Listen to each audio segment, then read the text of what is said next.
Verjetno težko obstaja kakšna voznica ali voznik, ki ne pozna Volkswagenovega modela Polo. Sploh tretja generacija je bila tako priljubljena in uspešna, da jih je bilo na cestah vse polno.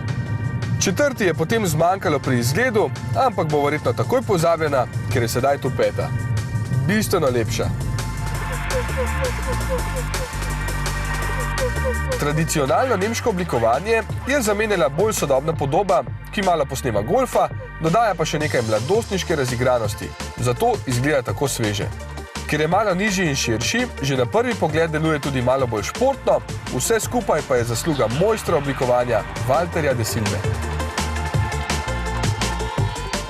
Odraz oblike so tudi sami občutki med vožnjo.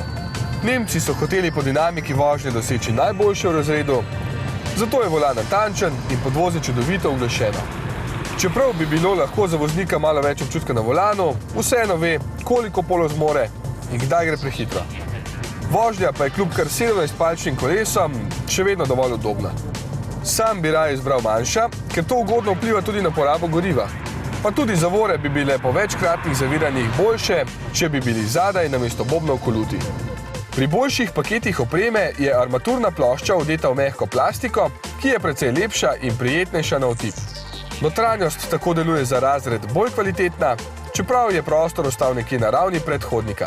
V osnovi ga je dovolj, sploh za spredaj sedeča, zadaj pa ga bo tudi dovolj za manjše družine. Prtljažni prostor je z 280 litri nekje v povprečju razreda.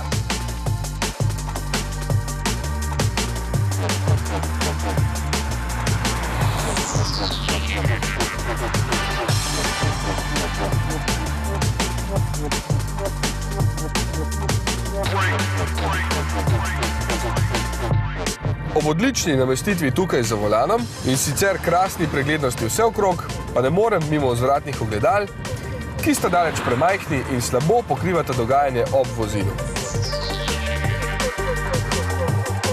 Pri novem Polu je na voljo nova generacija 1,6 litrskih dizelskih motorjev, ki je v tem primeru najšibkejši s 55 kW. Gre za izjemno čist in varčen motor, ki naj bi v povprečju porabil le 4,2 litra na 100 km. V praksi je zadeva lahko takšna, če se vozite počasi in po odprtih cestah. Če veliko vožnje opravite po mestu in avtocestah, pa bo vsaj za 2 litra večja. Pozna se, da mu pri večjih hitrostih konkretno manjka moči, zato pred nakupom dobro premislite, kje se boste z njim največ vozili.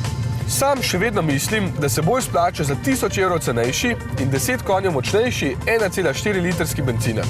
Ampak Polo v vseh primerih kaže, kako dober avto je in kako težko delo imajo spet vsi konkurenti.